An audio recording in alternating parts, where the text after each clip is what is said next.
Prepare for a rude Prepare awakening. para um rude despertar em Israel, por Michael Rood.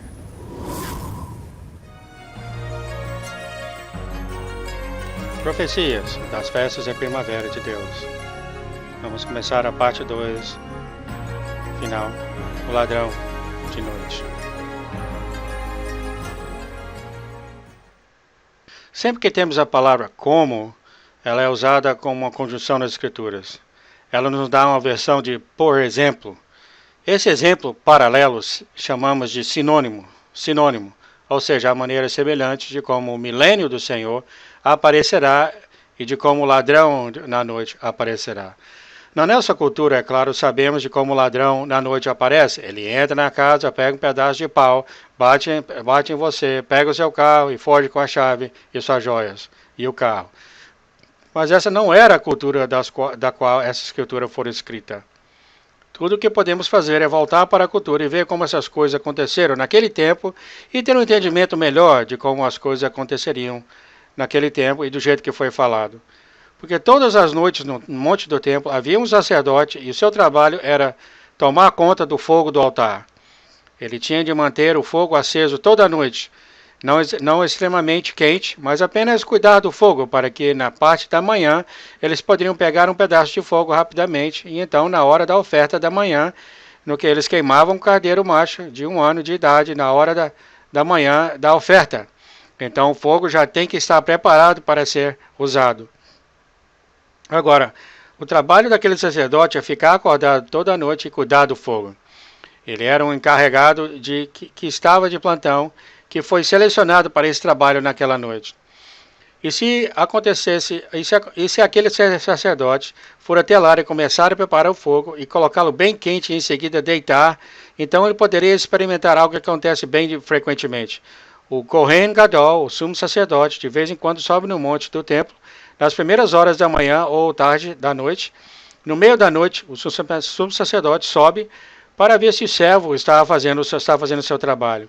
E se ele descobrir que o sacerdote de plantão preparou o fogo muito bem quente, criou bastantes brasas e em seguida foi dormir, o sumo sacerdote iria ao altar, pegava muitas dessas brasas quentíssimas e as preparava muito bem, ajeitando todas as brasas bastante juntas, e depois ele, bem vagarosamente, ele ia discretamente como um ladrão na noite, e em seguida ele ia para onde estava o sacerdote em plantão, que tinha caído no sono.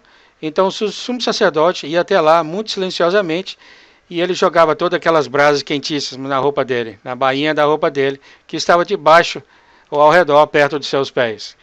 E quando ele coloca as brasas nele, na frente e atrás, o sacerdote que estava de plantão, então poderia até adormecer, mas por um pouco tempo, por causa do calor da brasa. Tudo estava quentinho por causa dessas brasas que estavam na sua roupa. Mas em poucos momentos a sua roupa começaria a pegar fogo e aquele sacerdote se levantaria, arrancaria sua roupa e fugiria do monte do templo, completamente pelado e envergonhado, demonstrando que ele era um servo preguiçoso. Este é o exemplo do ladrão na noite. Todas as vezes que vemos que as escrituras usam essa terminologia, esta frase do Senhor, vindo do ladrão da noite, vindo como ladrão da noite, ele sempre vem para o fraco, o preguiçoso, o sonolento, o que não está fazendo o seu trabalho, que está batendo nos outros servos e amigos, que está bêbado e maltratando. Estes são aqueles que o Senhor vem como ladrão de noite. Nós nunca devemos nos relacionar o dia do Senhor vindo sobre nós como ladrão de noite. Cada vez aparece como uma conotação negativa. Não devemos estar dormindo. Nós temos de estar fazendo o trabalho que foi entregue para nós. Depois ele continua a dizer, porque eles quando disseram a paz e segurança, então lhe sobrevirá repentina destruição. 1 Tessalonicenses 5:3. Como você gostaria de ser um integrante, parte desse grupo em particular, na qual de repente acontece a destruição? Não em particular.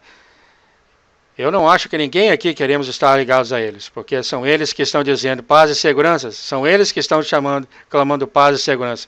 Na verdade, eu li nos jornais de outros dias que Barak estava pedindo para todos a orar pela paz e segurança. Suas próprias palavras, e aqui fala que quando eles chamam por paz e segurança, então de repente destruição acontece com eles. Do mesmo jeito que acontece com uma mulher dando à luz. Agora a palavra como é uma conjunção usada aqui em uma comparação, na qual chamamos de quê? Sinônimo. Sinônimo é uma palavra são semelhante que pode ser descrita, como as dores de parto, aquelas que está grávida. Agora deixe-me perguntar por que temos que olhar para essa comparação, para saber quando ele vem essas dores de parto que acontecem com a mulher grávida. 3 semanas depois que ela se engravidou. Não! Quando o tempo de luz, o tempo de dar a luz chega, quando as dores do parto começam, neste momento, se ela estiver preparada ou não, não faz a menor diferença no mundo. Porque o bebê vai sair de uma maneira de noite, ela vai dar a luz de um jeito ou de outro. Então, quando o tempo chega, Deus tem colocado o seu plano em ação.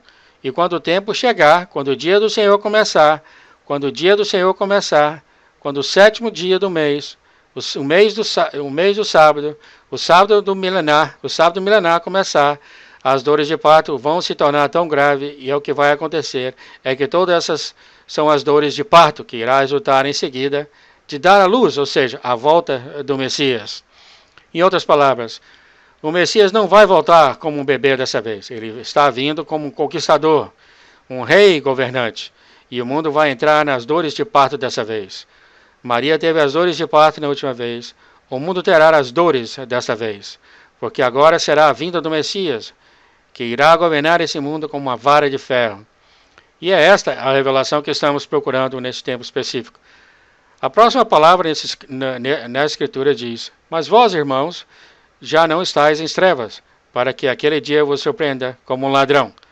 Tessalonicenses 5:4. A palavra mas, novamente, é uma conjunção, mas é uma conjunção de contraste.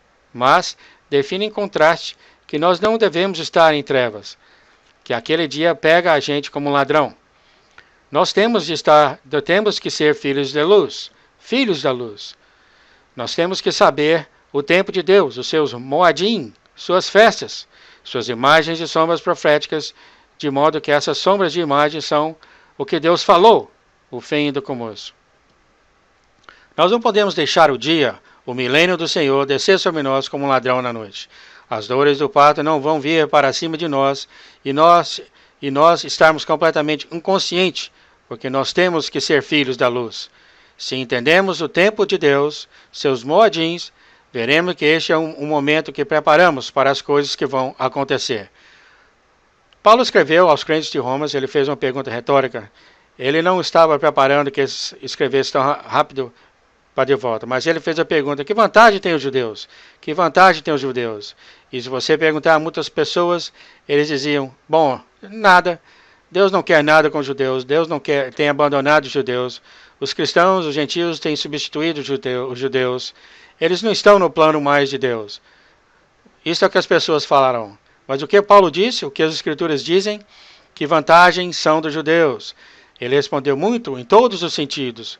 Muito em todos os sentidos. Agora, de todas as vantagens que existe em ter nascido na cultura, em uma família em que você é ensinado a Torá, os 5 livros de Moisés, que são as básicas instruções para a vida.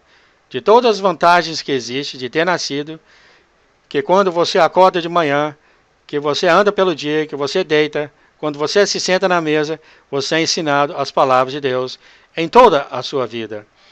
De todas as vantagens que existem, ele diz que, principalmente porque eles foram confiados os oráculos de Deus. De todas as vantagens que existem, a principal vantagem é que a Israel foram confiados os oráculos de Deus. Quais são esses oráculos que são tão importantes que, de todas as vantagens que existem, este é o maior de todas as vantagens? Em Hebreu fala que na hora que precisamos ser instrutores, você precisa que alguém te ensine de novo os princípios elementares dos oráculos de Deus. Mas quais são os oráculos que são tão fundamentais, tão importantes, que nem mesmo podemos abrir nossas bocas como instrutores, senão pelo menos entendemos os básicos desses oráculos? Foi Pedro que falou que se alguém ministra, que se alguém me ensina, que se alguém fala, que falem como os oráculos de Deus. Mas quais são esses oráculos? Se existe alguma coisa que falamos, se existe alguma coisa que ministramos, que é isso? Qual é esse fundamento? Será que eles ainda estão sendo ensinados hoje em dia? As pessoas sequer entendem essas coisas dentro daqueles que dizem que são seguidores de Messias. Foi Steve que disse que nossos pais receberam os oráculos vivos para nós.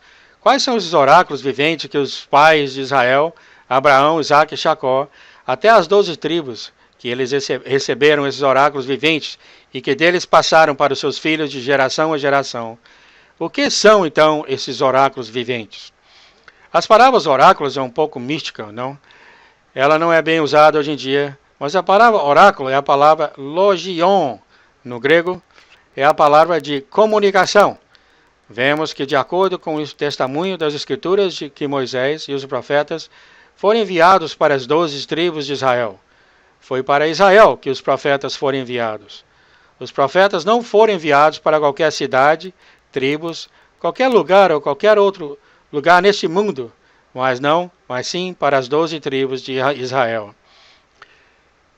E está escrito no Logion, os oráculos vivos, as escrituras sagradas, que são os escritos daqueles profetas. Eles foram entregues para Israel para tomar cuidado. E vemos que através da história que Israel tem feito um trabalho muito mais superior que qualquer outra cultura na manutenção da pureza das escrituras. De fato, na Torá, que são os 5 livros de Moisés, ainda há uma sequência igual de letras. Nos primeiros 5 livros da Bíblia, que em Gênesis, cada 50 letras encontradas no livro de Gênesis, está escrito Torá, Torá, Torá. Em Êxodo também está escrito Torá, na mesma sequência de letras, depois de cada 50 letras. Mas em Deuteronômio e Números, as palavras Torá estão escritas para trás, apontando para o livro central, que é o livro de Levítico, no qual cada 7ª letra no livro de Levítico escreve Yahvé-Vá-He, Yohe-Vá-Ve, o que significa Yahweh, Yahweh, Yahweh, Yahweh. É a assinatura de Deus sobre a sua Torá. Nas escrituras hebraicas, até o dia de hoje, ainda tem a mesma sequência de distância das letras. 3.500 anos mais tarde, nem sequer uma palavra foi tirada do lugar. Agora, você não poderia falar isso com cada tradução da Bíblia, que nenhuma letra está fora do lugar? Claro que não. Algumas traduções são absolutamente ridículas, mas mesmo assim existe um Torá. Há somente um texto hebraico, e isso mantém a pureza. E era isso que foi entregue a Israel, e eles mantiveram ela melhor do que os gregos, latim, inglês, francês ou qualquer outro. Porque foi entregue a eles, e do mesmo jeito que Paulo falou que os dons e a vocação de Deus são sem arrependimento, que Israel é o que o Pai amou e que deu vocação, sem arrependimento, o que foi entregue nas mãos deles até o dia de hoje. Cegueira parcial tem acontecido com Israel até a plenitude dos gentios, mas isso é apenas uma cegueira parcial. Shaul, Paulo, não estava cego.